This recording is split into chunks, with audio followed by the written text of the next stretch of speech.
तो उस पर किस पे डिपेंड करता है? मास और वेलोसिटी पे। तो मास जितना बढ़ाएंगे उतना ही उसको चेंज करने में प्रॉब्लम भी होगा, समझो। इसीलिए ये टोटल बॉडी किस पे डिपेंड करता है? मास पे, समझ गए? तो सर मास ज्यादा रहेगा तो इनर्शिया भी ज्यादा लगेगा। यस यस यस, देखो यहाँ लिखा भी है, this means greater the mass of a body greater will be it's inertia. समझ गए? हाँ यस सर। चलो चलो इस क्वेश्चन का जवाब बताओ। Two balls travelling at the same speed collide with the stump as soon, will they have same impact? Yes. अरे काहेगा यस? देखो दोनों बॉल का मास अलग है, कैसे यस हो जाएगा? नो सर मास इसमें कुछ मास का तो था ही नहीं ना। और तो ऑब्जेक्ट तो बॉल तो देखो, बॉल तो अलग अलग है ना, खुद से तो कॉमन सेंस लगाओ। सर ऐसा थोड़ा होता है सर, ऐसे क्वेश्चन ये देखिए ना सर, ऐसा ही होता है ना सर, ये देखिए। चलिए एक वीडियो दिखाते हैं। बात हो गई ना सर, इसमें मतलब And if I ask you, something's flying, how do you decide whether you must be afraid or not? Because it could be a mosquito or it could be a truck. So what we're trying to say is that velocity alone is not enough to measure motion. It's not. So let's see what we do. Let's take a very simple example. We've already spoken about forces, balanced and unbalanced, and let's try and kick a set of balls. Right? A football, a sponge ball, a volleyball, a basketball, some of them. Right? Let's say you kick each of them with the same force. Do you think all of them will go with the same velocity? You don't think so, right? Yeah, so we notice something. All balls have different velocities. All the balls have different masses. But if you multiply their masses and their velocities for each of them, you find that that quantity is a constant. In other words, the product of the mass and velocity is a constant as long as you keep kicking each of them with the same force. And in science, whenever something does not change, when everything else changes, it gets a lot of respect. We start naming it because that's what happens in thermodynamics. Everywhere you see, when so many things are changing, one thing in the middle does not change. It's invariant. Then it becomes important enough to have a name. And in this case, we call that momentum. So the product of mass and velocity, we call it momentum in order for us to measure the amount of motion a body has. Because you know that a truck moving at 50 kilometers per hour is not the same as a fly moving towards you at 50 kilometers per hour. So we need.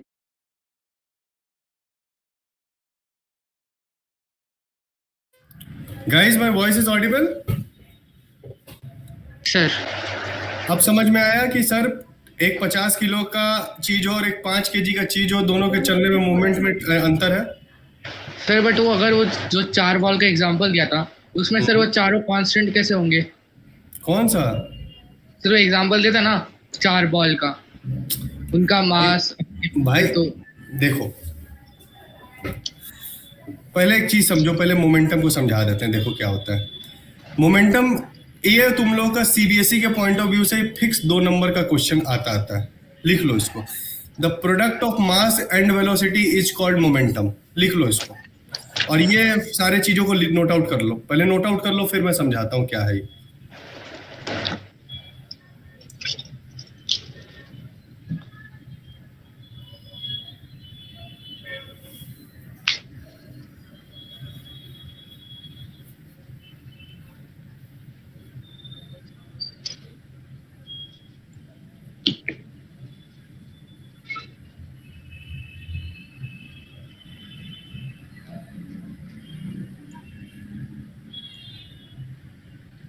कर लिया note? Yes sir. Very good.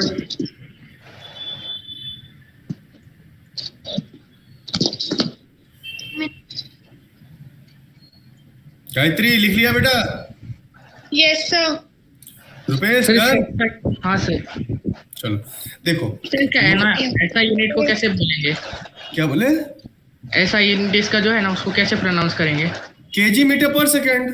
KG metre per second. ठीक है। देखो momentum का क्या मतलब होता है कि सर द मोमेंटम यहाँ लिखा हुआ है the product of mass into velocity. मतलब कोई भी मास जब एक वेलोसिटी एक्वायर करता है तो उस पूरे रिलेशन को हम क्या कहते हैं? मोमेंटम कहते हैं। समझ गए? हाँ सर। ठीक है। मोमेंटम क्या है कि किसी एक स्पेसिफिक डायरेक्शन में लगेगा। तो डायरेक्शन में लग रहा है तो इसका मतलब क्या हो गया? वो वेक्टर क्वांटिटी है। अच्छा, ऐसा यूनिट क्या हो गया? मास का किलोग्राम और वेलोसिटी का मीटर पर सेकंड, तो क्या हो गया? KG metre per second. ठीक है। सर तो मतलब ये कितना दूर ट्रैवल करेगा इससे पता चलेगा? हाँ भाई, मतलब वही- तो बता देते हैं, क्वेश्चन दिखा रहे हैं। देखो अभी क्वेश्चन क्या है, करो पहले करो।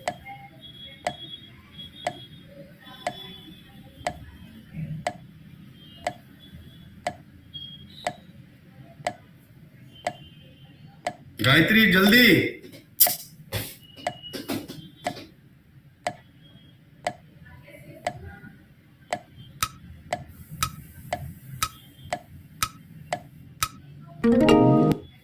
तुम लोग का ध्यान कहाँ है? अभी बताया ना कि मोमेंटम का फॉर्मूला क्या होता है, mv, यानी p is directly proportional to mass and p is directly proportional to v।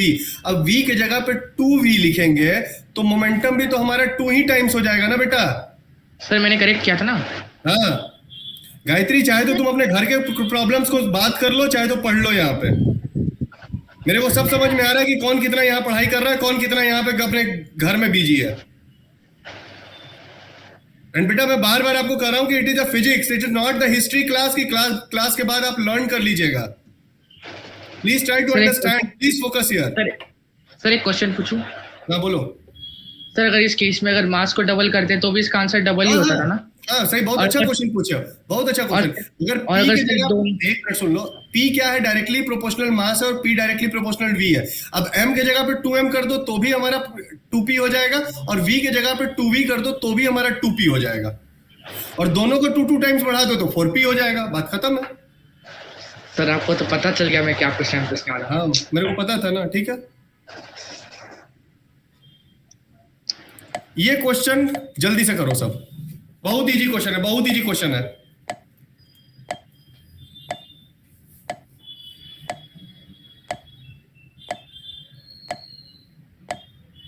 जो करेगा मेलोडी मेरे तरफ से सही।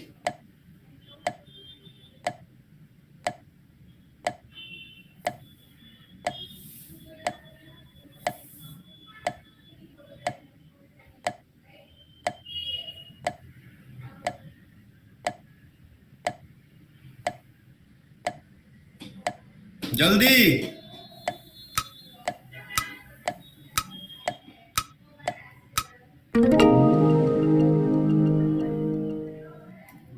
देखो अब मैं सॉल्व करके दिखा रहा हूं, सब अनम्यूट कर लो पहले, मैं सॉल्व करके दिखा रहा हूं। सर मास कितना दिया हुआ है, 200 kg, टेंशन नहीं, मैं सॉल्व करके दिखा रहा हूं। स्पीड कितना दिया हुआ है, 72 किलोमीटर पर आवर। क्या दिया हुआ है सर? दिख रहा है। सर ब्लैंक व्हाइट दिख रहा है सब सर। दिख रहा है अब आप लोगों को कुछ? नहीं सर नहीं दिख रहा, व्हाइट व्हाइट दिख रहा है सर। सर दिख रहा था, दिख रहा है, अब दिख रहा है? अब नहीं दिख रहा है सर, पहले दिख रहा था। अरे व्हाइट पेज दिख रहा है, अब कुछ दिख रहा है लाल लाल? नहीं कुछ सर, नहीं कुछ दिख रहा है, पहले दिख रहा था, आप स्क्रीन पे लाल लाल नहीं दिख रहा, बस व्हाइट पेज हाँ, दिख रहा है। अब दिख रहा है। देखो ध्यान से। अब हट सर गया। मास कितना दिया हुआ है, 200 kg। वेलोसिटी कितना दिया हुआ है, 72 किलोमीटर 72 पर आवर, यही दिया हुआ है। आर को कन्वर्ट करना रह गया सर। यस, तो 72 को हम क्या करेंगे, मीटर पर सेकंड में कन्वर्ट करेंगे। तो देखो गाइस एक शॉर्टकट बता दे रहे हैं, किलोमीटर पर आवर को अगर मीटर पर सेकंड में चेंज करना है तो 5/18 से मल्टीप्लाई कर दो, वो मीटर पर सेकंड में कन्वर्ट हो जाएगा। तो 5/18 से मल्टीप्लाई करेंगे तो 18 4 जा 72, 5 4 जा 20। तो अब क्या मोमेंटम निकालना है, तो P इक्वल्स टू क्या होता है, mv। तो 200 इंटू 20 कितना हो जाएगा, 2 2 जा 4 और 3 0, यही हो जाएगा ना केजी मीटर पर कन्वर्ट करना रहेगा था सर, छोटा सा मिस्टेक कर दिया। सेकंड। देखो यही आंसर है ना, 400 metre 4000 KG metre per second. किसको किसको समझ में नहीं आया प्लीज अनम्यूट करके पूछो फिर से जल्दी से, बेटा बहुत सारा क्वेश्चन। या किसको नहीं आया जल्दी बताओ नाम। ओके क्या समझ में नहीं आया बेटा?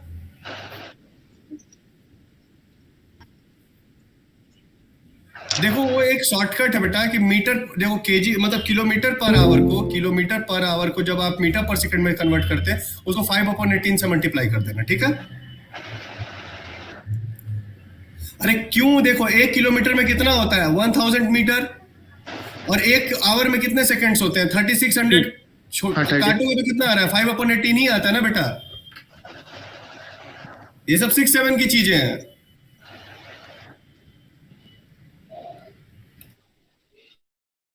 So what does this momentum really tell us? Why do we have this momentum? This quantity of called momentum, we can start defining our force in a much more specific manner than we've done before, which is a push or a pull. And that's a pretty vague definition, right? So the way we do this is what's going to bring us to Newton's second law. And that says the rate of change of momentum is equal to the force applied. To be more precise, the net external force applied. So the rate of change of momentum, let's call momentum P. You might ask, why don't we call it M? Why don't we call it M? Because it is already taken. By whom? By mass. Yeah, mass, we kind of figured out about mass before momentum, so it's already taken up. So therefore we call momentum P. And delta P kind of tells you the rate of change of momentum. So delta P by delta T is going to be rate of change of momentum, and you have force on the other side. So F equals delta P by delta T is going to give you Newton's second law. Great. So what is the exact implication of this? This is the most general. You can write it this way. But usually an object's mass, if it does not change, unless it's a rocket that's flying off into space, ejecting a lot of gas, then the mass changes. But otherwise, the mass does not change. Then you can kind of assume the mass to be a constant. So you'll write delta P is what? If the final mass is still M and the first mass is also M, then you'll have mv1 and mv2. So what will be the change of momentum, delta P? It'll be mv2 minus mv1. And because it's the rate, it's divided by time, so divided by delta T. And you can clearly see that the mass can be taken out. And what do you do after that? You have m v2 minus v1 by t. And from your previous chapter, you know that v2 minus v1 by t is the change of velocity, the rate of change of velocity. Therefore, that's equal to the acceleration. So in the special case, where the mass of the body is not changing, F equals b by delta t becomes Newton's second law in its most commonly known form, F equals ma. So one equation there is probably the most important equation of mechanics that you'll ever learn, because you'll use it everywhere. It is all abiding. It's going to make it so that every single problem becomes solvable in a very simple manner. Now when you look at that, what do you notice? What is that equation trying to tell you? For a given force, the larger and larger and larger the mass, the lesser and lesser and lesser the acceleration. And what is the acceleration a measure of? How much is the velocity going to change? Kind of makes sense, right? You kick a very heavy ball, its velocity is not going to change much. Kick a very light ball, it goes pretty far, right? But what does it tell you? It tells you that no matter how far and close something is going, if you multiply their mass and velocity, it's going to be same, as long as you kick with the same force. So this F equals ma is going to give you an intuition about how mass and acceleration are related. Now why is this important? Because till now we spoke about inertia as a separate concept. What is inertia? The tendency of a body to maintain its state, the tendency of a body to kind of resist a change to its state of motion. And here we see something, right? What is this mass really telling you? The more and more the mass, the lesser and lesser the acceleration. In other words, the more and more the mass, the more and more its resistance to motion.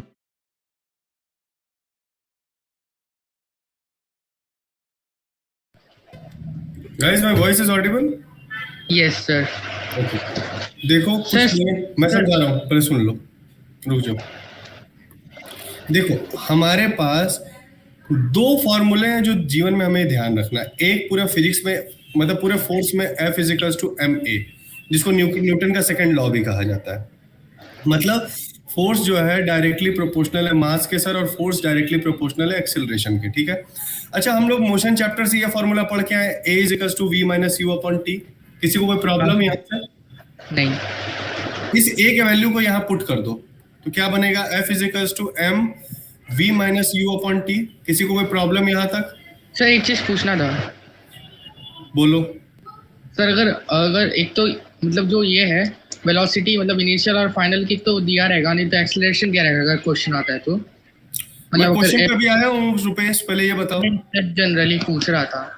Question पे आएंगे ना बेटा, बहुत सारा question करेंगे, क्यों tension ले रहे हो? ठीक है, पहले देख तो लो वैल्यू कहाँ से आता है, फॉर्मूला कहाँ से बनता है, ठीक है। सर वो समझ में आया था, अभी वो देखा। बाकी लोगों के लिए भी मैं बता रहा हूँ, जनरल बहुत इजी प्रोसीजर है। अब मल्टीप्लाई कर दो mv minus mu upon t, ठीक है। अब बेटा एक बात बताइए, ये फाइनल वेलोसिटी है तो क्या बन जाएगा? ये अपना फाइनल मोमेंटम, इसको लिख लो फाइनल मोमेंटम, ठीक है। ये इनिशियल वेलोसिटी है तो ये क्या बन जाएगा हमारा? इनिशियल मोमेंटम, इसको लिख लो इनिशियल मोमेंटम। तो ठीक है, mv को हम क्या लिख सकते हैं? p2, और mu को क्या लिख सकते हैं? p1, और t तो है ही, और p2 माइनस p1 क्या होता है? Del p upon t। इसी वैल्यू को प्रूव करना था। समझ में आया सबको? डी काय चीज का? क्या? डी काय चीज का? T is the time. D D D D कहाँ है बेटा? ये डेल्टा है। डी डेल्टा का साइन है। डेल्टा मतलब? डेल्टा का मतलब होता है चेंज। P2 माइनस P1 हो गया तो उसको डेल्टा से डिनोट करते हैं, ठीक है? तो वैसा ट्रायंगल जैसे बना के सर? हाँ, ट्रायंगल का साइन जो होता है उसका मतलब होता है डेल्टा। और डेल्टा का मतलब चेंज। हाँ, सबको समझ में आया बेटा? किसी को कोई problem? Sir P2 minus P1 हम उसे ऐसे मतलब ये जो पूरा फॉर्मूला उसको डायरेक्ट एफ एम मतलब एफ इक्वल्स टू एम इसलिए लिखते हैं ना, मास का m और ये v minus u upon t मतलब उसका a, डायरेक्ट ऐसे लिखते हैं ना। हाँ। तो सर आपने P2 माइनस P1 क्यों लिखा? अरे तो mv क्या बना? Final momentum. तो मोमेंटम को किससे डिनोट करते हैं? p से ही करते हैं ना। हाँ, तो mv क्या हो गया? P2 और mu क्या हो गया? P1। यहाँ P2 P1 की जगह पे PV PU लिखना चाहते हो, लिख लो, कोई दिक्कत नहीं है। सर आपने उल्टा क्यों लिखा है P2 फिर P1? अरे तो फाइनल वेलोसिटी mv है ना, तो P2 इनिशियल P1 है। स्टार्ट करते हो तो 1 कहते हैं ना, हो 1 के बाद ना 2 आता है बेटा। 1 के बाद 2 आता है सर, आपने इधर 2 पहले लिखा ना, P2 माइनस P1। अरे तो mv है ना, v तो v क्या होता है? हाँ। फाइनल मोमेंटम होता है ना। सर हाँ हाँ हाँ। कहाँ सोए हुए हो? और इस टाइप के क्वेश्चन मत पूछा करो बेटा। इस टाइप के क्वेश्चन पूछना it's a very silly mistake. चलो मैं न्यूमेरिकल्स पे आ रहा हूं। सर का फर्स्ट फॉर्मूला क्या था? किस चीज का फर्स्ट फॉर्मूला? फर्स्ट लॉ क्या था इसका? इनर्शिया, लॉ ऑफ इनर्शिया है। और क्या है जो अभी पढ़ रहे थे कल से परसों से? तो ये Second- एक सेकंड, सीक्वेंस। ये था law of inertia, first equation मतलब फर्स्ट लॉ था। सेकंड लॉ रहा अपना, क्या बोले प्रथमेश? सर नेटवर्क की जो इशू की वजह से सर आपका आवाज नहीं आ रहा मेरा। 1 मिनट, रुपेश आवाज आ रहा है बेटा क्लियरली? हाँ सर क्लियर है। नहीं सर, मेरे नेट की वजह से आपका आवाज ठीक से नहीं आ रहा। अब भी आ रहा है, बाद में नहीं आ रहा। प्रथमेश बेटा एक बात बताइए, मैं इसमें क्या हेल्प कर सकता हूँ आपका? बताइए, कुछ हेल्प है तो बताइए, कर दूंगा। नहीं सर, मुझे बस नोट्स चाहिए। एक काम करो, नहीं नोट्स बेटा, नोट्स लेके क्या करोगे? एक काम करो, जो टॉपिक्स पढ़ाई हो रहा है ना उसको लिखते जाओ, मतलब जो तुमको पूछ रहा है मैं फिर से पढ़ाऊंगा। और एक प्रथमेश एक काम करो, वीडियो अपना ऑफ कर दो, देखो शायद आवाज अच्छे से आने लगे। अपना वीडियो ऑफ करो एक बार। यहाँ पे वीडियो ऑफ करने का ऑप्शन ही नहीं है। रुक जाओ, मैं कर देता हूँ। ठीक है, अब कुछ आवाज आ रहा है? अच्छा हाँ सर, आ रहा है। हाँ बस ठीक है। देखो, law of inertia first law था हमारा, जिसको न्यूटन फर्स्ट लॉ कहा जाता है। सेकंड लॉ जो अभी F इक्वल्स टू ma वाला हम लोगों ने पढ़ा, इसको सेकंड लॉ कहते हैं। थर्ड इक्वेशन पे भी हम आएंगे, जिसको कहेंगे equal action have equal, every action have equal and opposite reaction. ये भी पढ़ना बाकी है। अभी हम लोग सेकंड लॉ पे हैं, ठीक है? सर सेकंड लॉ मोमेंटम का होता है ना? हाँ, second law is the law of momentum या लॉ ऑफ एक्सेलरेशन भी कहते हैं। चलो एक वीडियो दिखाते हैं, फिर कुछ क्वेश्चंस करते हैं। Somebody hits a ball, right? And you're the fielder, you're going to try and catch it. Now the ball's coming right at you with a very large velocity. Now you can keep your hand right that hits it and you catch it, right? That's one way of doing it. And from your experience, you know that's pretty painful. So what do you usually do is that you're moving your hand along with the ball. Now why do you do this? What are you trying to do? You know that it pains less when you do that, don't you? But why is that true? In order to answer that, let's try and understand how Newton's laws is going to help us predict that. Let's say you had to figure out, without trying it experimentally, then how will you figure it out? Let's see how Newton's laws helps us do that. So what is our Newton's second law? F equals delta P by delta T. Let's kind of take the delta T to the other side. Then you have delta P, which is change in momentum, equals the force into delta T. Great. Now what are we going to do? We're going to try and see what is the change of momentum of that ball in both the cases. Whether you catch it fast, whether you catch it slow, really slow, really fast, what's happening to the ball? It's coming at some speed that the batsman hit and you are stopping it. So what's the final speed? 0, right? So the rate of change of momentum, delta P is going to be constant, right? Whether you catch it slowly, quickly, whatever you do. So great. So we have our delta P to be constant, which means that our force into delta T is also a constant. Now we begin to see something. So F delta T is a constant, which means that the lower and lower delta T goes, the larger and larger F becomes. So which means that if you have to catch it in like 1 second, you have to apply a much larger force than to catch it in 3 seconds. And what are you really trying to do? You're trying to minimize the force you apply on it so that it pains less for you. So you try and catch it for a longer duration of time, a longer period of time, such that the pain you feel or the force that you apply is lesser.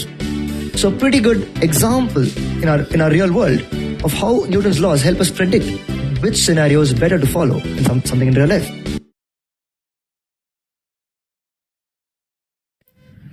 Guys, my voice is audible? Sir देखो, एक छोटा सा चीज बता रहे हैं, ध्यान से देखो। अभी हम लोगों ने जो टॉपिक पढ़ा कि sir force equals to delta P upon T, पढ़ा ना ये चीज अभी, तो ये क्या होता है, अब इसको इधर ले जाओ, F into T equals to delta P, और इस एफ इंटू टी को एक नया टर्म कहते हैं, दैट इज कॉल्ड इम्पल्स।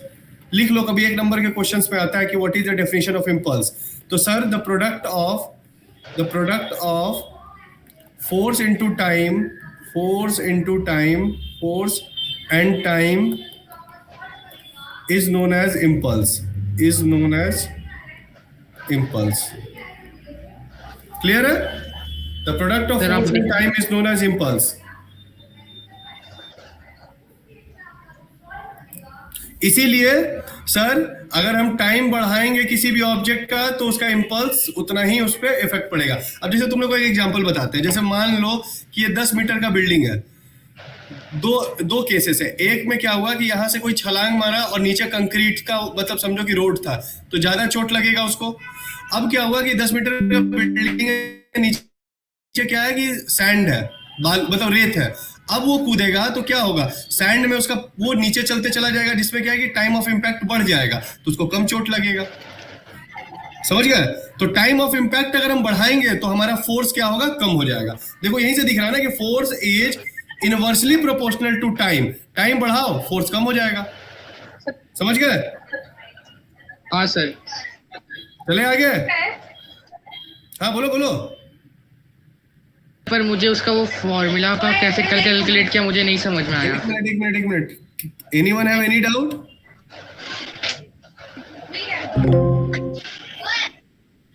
क्या बताओ जल्दी। क्या देखो फॉर्मूला यही है बेटा कि delta P is equals to F into T, बस इतना तुम समझ लो, ठीक है? यही है फॉर्मूला, इसी से सब काम हो जाएगा अपना। तो सर इधर क्या F into T is equals to delta P. अरे डेल्टा पी मतलब change in momentum is equals to impulse. और क्या, impulse is equal to change in momentum, F into T is equals to क्या होता है, impulse होता है ना। है सर मुझे नहीं समझ में आ रहा है। क्या समझ में नहीं आ रहा रुपेश? क्या तुम रट रहे हो इसलिए तुमको समझ में नहीं आ रहा है? सर वो मेरे ध्यान में रह रहा है, वो मतलब P is equals to अरे डेल्टा पी का मतलब क्या होता है बेटा? डेल्टा पी का मतलब क्या होता है? P2 minus P1। हाँ सर। ठीक है, तो इसको हम लिख सकते हैं P2 minus P1 is equals to I का मतलब क्या होता है? F into T. बात खत्म। तो F into T is equals to क्या हो जाएगा? P2 minus P1। बात खत्म। और क्या? अरे इसी से न्यूमेरिकल बन जाएगा, तुम क्यों टेंशन ले रहे हो? तो सर फिर ऐसा क्यों लिखा है F into T equals to delta P? कहाँ लिखा हुआ है सर? आपने लिखा था ना अभी थोड़ी देर पहले, यहाँ पर ही सबसे delta P is equals to F into T. तो भाई यही तो लिखा होता है। डेल्टा पी का मतलब क्या होता है? P2 माइनस P1, तो वही लिखा है ना, P2 minus P1 is equals to F into T. वही तो है, दोनों तो एक ही चीज है। तो ये ध्यान में नहीं रह रहा है। तो डेल्टा का मतलब 2 स्लाइड पहले बताया था ना कि चेंज होता है, और चेंज का मतलब क्या होगा? Comparison P2 minus P1। और क्या? तो सर इसका एक्चुअल फॉर्मूला क्या है? यही फॉर्मूला है बेटा, एक्चुअल फॉर्मूला बस एक है, उतना देर से समझा रहा हूँ। P2 minus P1 is equal to F into T. मतलब क्या है actual formula? F is equal to delta P upon T या F into T is equal to delta P? क्या है?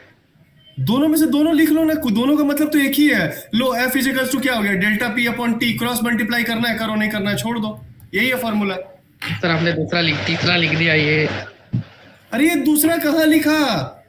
तुमको मैथमेटिक्स में प्रॉब्लम है क्या? ये देखो क्रॉस मल्टीप्लाई करो, क्या हो जाएगा? F into T is equal to delta P, और फिर वही F इंटू टी, और डेल्टा पी का मतलब क्या होता है? P2 minus P1। वही तो सेम चीजें हैं जो पहले स्लाइड से लिख रहा हूं मैं। अरे sir Tanvi, I think it's तुमको भी क्लियर हो गया होगा बेटा, जो फर्स्ट क्लास में आए हो आज। यस 4 बार मैं एक ही चीज को लिख चुका हूं। रुपेश, ज्यादा प्रॉब्लम है, प्लीज आप ऑफलाइन क्लास में एक्स्ट्रा टाइम लेके आइए। पूरे क्लास को समझ में आ गया आपको, एक फॉर्मूला को मैं 4 बार लिख चुका हूं। क्या नहीं आ रहा बेटा? बेटा बताओ तो, सॉरी अनम्यूट रखो, बोल। अरे तो यूज अभी न्यूमेरिकल्स में करोगे ना, कि कहाँ इस फॉर्मूला में यूज कहाँ करोगे? सर ये कौन सा लॉ है, तीसरा? नहीं, ये दूसरा लॉ ही चल रहा है अभी। तो सर वो कौन सा था अभी? अरे यार, कंजर्वेशन ऑफ मोमेंटम के अंदर ही आता है ये सारी चीजें। अरे सर ये देखो, अब जैसे मान लो कि ये तुम क्वेश्चन ले रहे हो, the seat belt of the car gradually brings the driver to rest, तो ये रेस्ट क्यों आ रहा है? ये देखो, ये question, the sand on the pitch gradually brings the athlete to rest, क्यों हो रहा है? तो ये सारे जो क्वेश्चंस हैं उसी फॉर्मूला पे लगेंगे बेटा।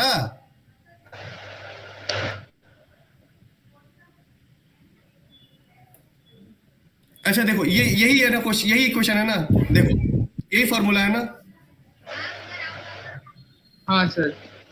तो उतना देर से मैं इसी फॉर्मूले को तो यूज कर रहा हूं कि sir F is equals to mv minus mu upon t, और mv का मतलब होता है p2 और mu का मतलब होता है p1, और टाइम का टाइम तो है ही, और इधर f है, क्रॉस मल्टीप्लाई करोगे तो क्या हो जाएगा? f into T is equals to pv minus pu, वही तो है, और क्या है इसमें? सर ये तो फर्स्ट लॉ है ना, आप F equals to second law है ना, F इक्वल्स टू m। तो भाई अभी सेकंड लॉ ही चल रहा है, थर्ड लॉ पे मैं नहीं लेके आया हूं आप लोग को। सर मत सुनो सर, अभी मेरे को पूछ लो। F इक्वल्स टू m और F equals to delta p upon t, दोनों एक ही अलग अलग है? सब एक ही सेकंड लॉ के अंदर में ही आते हैं बेटा, सब सेकंड दोनों लॉ अलग अलग फॉर्मूला है ना, अलग अलग जगह पे यूज होने वाले अलग अलग फॉर्मूला है ना ये दो। हाँ वही उस चीज का कंफ्यूजन हो रहा था सर। हाँ, दोनों अलग अलग जगह पे लगेंगे, ठीक है। हाँ सर। चलो इस क्वेश्चन को करके दिखाओ।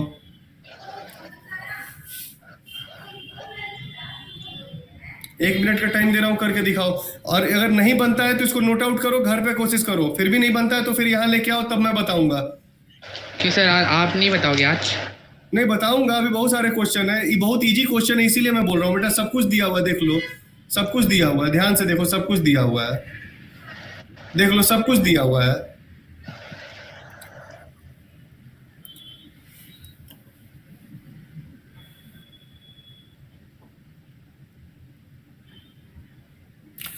सॉरी, समझ में आया आपको?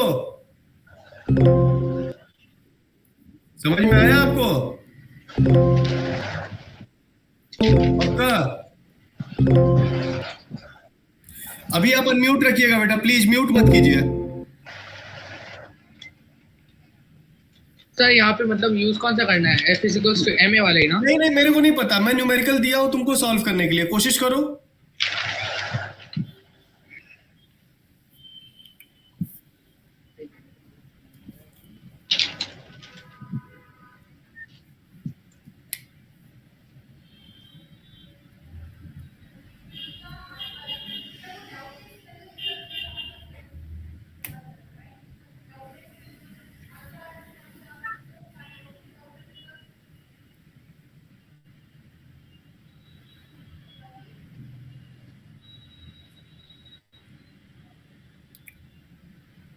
Gayatri, can you please turn on your camera? बन गया? तो इसका C होगा ना 30? ए इज द राइट आंसर। कैसे किया सर, बताना। नहीं, मैंने क्या क्यों बोला? सर? मैंने क्या बोला कि इसको घर पे ले जाओ, करो, नहीं होगा यहाँ लेके आओ, तब हम बनाएंगे। मैं अभी नहीं, जिसका बन गया बहुत अच्छी बात है, जिसका नहीं बना घर पे ट्राई करो। चलो फॉर्मूला मैं बता देता हूं, क्या निकालने बोल रहा है। फाइंड द फोर्स, ये फॉर्मूला लगेगा, जाओ मैं बता दिया, इस फॉर्मूला के अलावा कोई दूसरा फॉर्मूला नहीं लगेगा, जाओ मैं फॉर्मूला भी लिख दिया।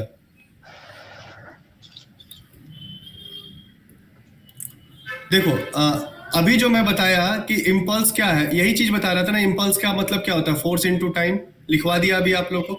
इम्पल्स को ही क्या कहते हैं? चेंज इन मोमेंटम कहते हैं। यही फॉर्मूला ना आप लोगों को लिखा रहा था, I is equals to F into T और I is equals to M V minus M U, यही लिखवा रहा था ना उतना देर से। हाँ सर। तुम लोग पेशेंस नहीं रखते और तुम लोग याद करते हो बेटा, प्लीज याद मत करो, फिजिक्स है। चलो मैं क्वेश्चन को बना के दिखा देता हूं, रुको देखो। अ बॉल ऑफ मास 20 ग्राम, कितना है सर मास? 20 ग्राम। 20 ग्राम को हम क्या करेंगे, किलोग्राम में चेंज करेंगे, तो 20 अपॉन 1000 करेंगे, तो 1000 जीरो कैंसिल, 1 अपॉन 50 kg। ठीक है, कोई प्रॉब्लम यहाँ पे किसी को?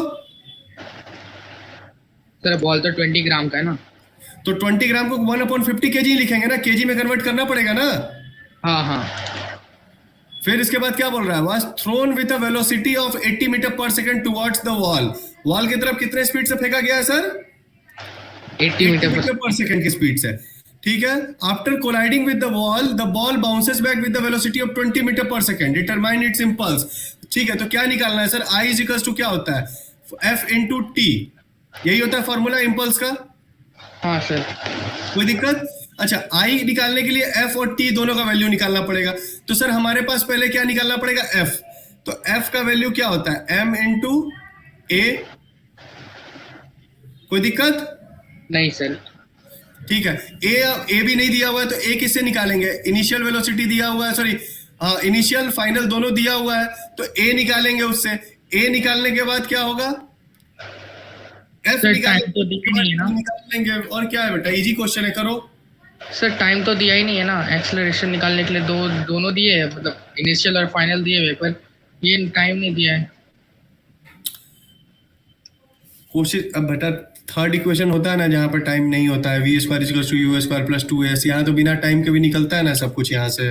हाँ सर। कोशिश तो करो एक बार।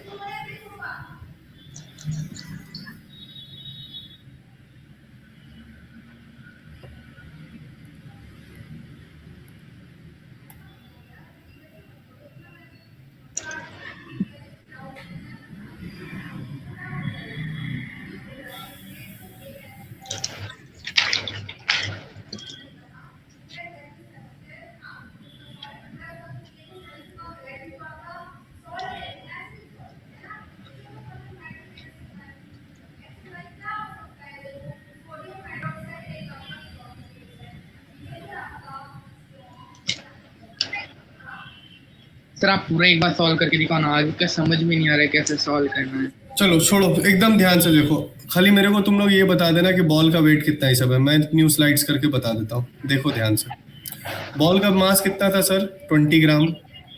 20 ग्राम को हमने कितना कन्वर्ट किया, 1/50 kg में। ठीक है, इनिशियली बॉल का जो स्पीड था वो कितना था, u 80 मीटर पर सेकेंड, और फाइनल वेलोसिटी कितना था, 20 मीटर पर सेकेंड, यही था बेटा। ठीक है, हाँ सर। निकालना हमें क्या है, इम्पल्स। इम्पल्स के दो फॉर्मूले होते हैं, एक होता है एफ इंटू टी और एक होता है impulse is equals to P2 minus P1, बताए थे चेंज इन मोमेंटम वाला। हाँ सर। ठीक है, हम ये वाला फॉर्मूला यूज कर लेंगे, सिंपल सा। ठीक है, I P is equals to क्या हो गया, मतलब फाइनल वेलोसिटी, तो फाइनल वेलोसिटी क्या होता है बेटा, एम वी, और इनिशियल वेलोसिटी क्या हो गया, एम यू। कोई दिक्कत? मास को कॉमन ले लेते हैं, v माइनस यू। कोई दिक्कत यहाँ तक? नहीं सर। ठीक है, चलो m अपना कितना दिया हुआ था, 1/50, 1/50 लिख लो। ये देखो, अब एक चीज तुमको सिर्फ गौर करना है, एक चीज देखो, एक चीज गौर करा रहा हूं तुमको, ध्यान से देखना, क्वेश्चन में ही दिखा रहा हूं, सॉरी देखो ध्यान से। बेटा क्या बोल रहा है कि अगर बॉल दीवार की तरफ फेंक रहा है तो ये अगर, और इसमें क्या बोल रहा है, assume right direction as positive, मतलब इधर वाले डायरेक्शन को पॉजिटिव लेना है, इधर वाले को क्या लेना है, निगेटिव लेना है। समझ गए? हाँ सर। चलो अब इसी को हम क्या करेंगे, यूज कर लेंगे।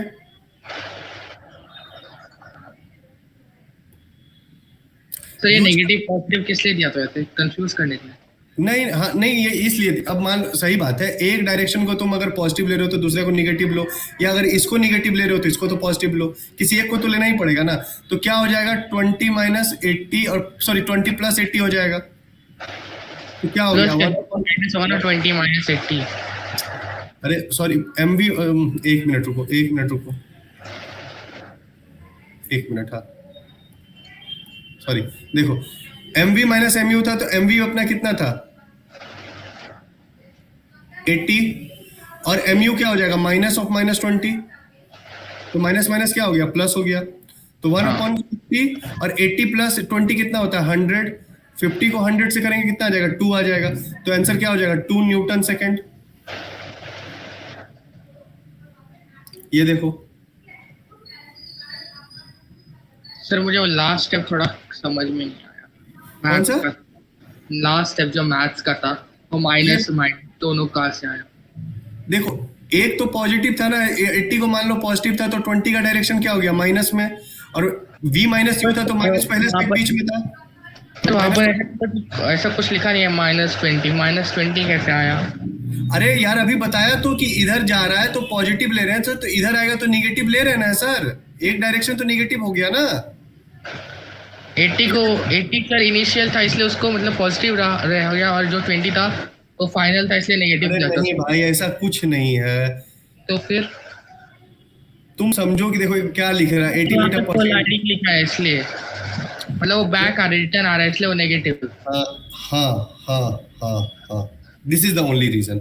और इसीलिए 2 न्यूटन पर सेकंड इसका आंसर हुआ। ठीक है। हाँ सर आपने बोला था 20।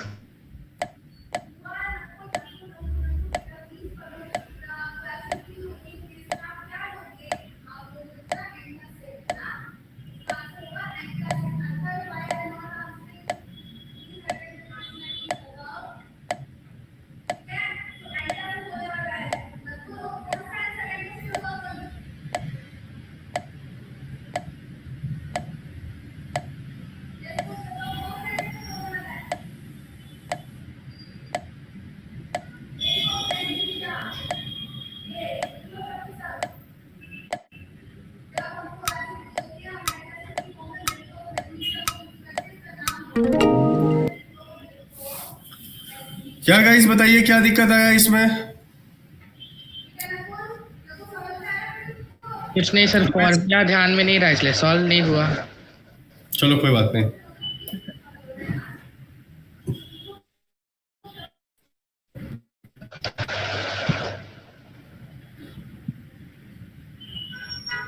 मैं कर दूं? बोलो, मैं कर दूं? हाँ सर।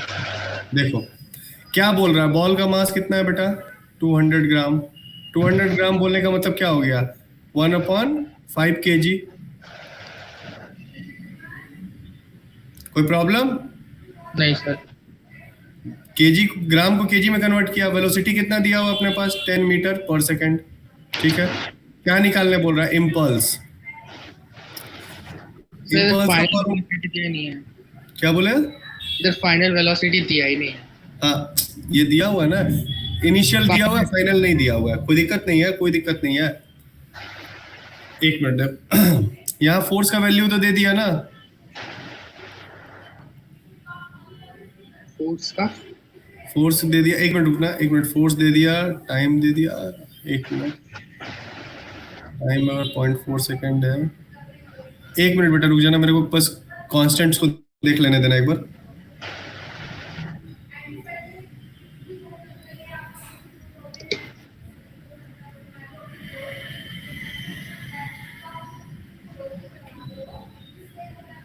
हाँ ठीक है, ठीक है, ठीक है, ठीक है, ठीक है। Okay okay okay okay okay, ठीक है। देखो पिछले स्लाइड से अभी हम इम्पल्स का वैल्यू क्या लेके आए हैं? 8 न्यूटन पर सेकेंड। हाँ सर। ठीक है। हमें निकालना क्या है? इम्पल्स का एक इम्पल्स हम निकाल चुके 8 न्यूटन पर सेकेंड। अब क्या निकालना है हमें? Calculate the final velocity of the ball. Initial कितना दिया हुआ है सर? 10 मीटर पर सेकेंड। v निकालना है हमें, x ले लेते हैं v का वैल्यू, या v। ठीक, तो मास अपना कितना दिया हुआ है? 1/5 kg। ठीक है। फॉर्मूला वही रखते हैं, I = mv - mu। क्लियर है? m कॉमन ले लेते हैं। v का वैल्यू कितना दिया हुआ है बेटा? निकालना है v। u का वैल्यू कितना दिया हुआ है? 10। ठीक है, यहां तक। इंपल्स कितना है अपना? 8। तो 8 तो है ही 1/5 v - u, सॉरी u का वैल्यू कितना है 10, ये मल्टीप्लाई हो गया 8 इंटू 5 40 हो गया, और v माइनस 10। और देखो सबसे बड़ी बात, एक और बात देखो, अब यहां से एक चीज गौर करो, बैट्समैन बॉल इधर जा रहा था, बैट्समैन बॉल को इधर फेंका, तो ये माइनस माइनस क्या हो जाएगा प्लस, कितना हो जाएगा v का वैल्यू 40 माइनस 10 30 मीटर पर सेकेंड। ये देखो मैं फिर से बना के दिखा रहा हूं, ध्यान से देखना, फिर से न्यू स्लाइड्स में दिखा रहा हूं, ध्यान से रुक जाओ। इंपल्स का वैल्यू कितना दिया हुआ है अपना 8 न्यूटन पर सेकंड, हम लोग क्वेश्चन में भी बनाए थे क्वेश्चन उसके पहले, ठीक है। अपना इनिशियल वेलोसिटी कितना दिया हुआ है 10 मीटर पर सेकंड, चलो बढ़िया, अच्छी बात है सर। निकालना क्या है v, बहुत अच्छी बात है। मास कितना है सर 1/5 kg, बहुत अच्छी बात है सर। फॉर्मूला लगाइए, इंपल्स इज इक्वल्स टू क्या हो जाएगा mv माइनस u। यहां तक किसी को कोई दिक्कत? हाँ ना में जल्दी जवाब दो। नहीं सर। ठीक है, इंपल्स का वैल्यू कितना है 8, अब रखना स्टार्ट करो। मास कितना है 1/5, v निकालना है माइनस, और u देखो बैट्समैन यहां से इधर मारा है, बॉल इधर जा रहा था, बैट्समैन मार के बॉल को इधर कर दिया, तो माइनस का माइनस यानी -10 हो जाएगा। कोई दिक्कत? देखो वही वॉल वाला बात हुआ कि बॉल इधर जाना चाह रहा था, टकरा के इधर आ गया, तो साइन क्या हो जाएगा अपोजिट हो जाएगा। हाँ सर। ठीक, तो माइनस माइनस कितना हो गया प्लस हो जाएगा, और ये 5 को क्रॉस मल्टीप्लाई कर दो, तो क्रॉस मल्टीप्लाई करने पे क्या हो गया 48 5 जा v प्लस 10 इधर आएगा तो क्या हो जाएगा 40 माइनस 10 30। यही मेरा फाइनल वेलोसिटी है 30 मीटर पर सेकेंड। बोलो किसी को कोई प्रॉब्लम, जल्दी बोलो। नहीं कुछ सर, कोई नहीं।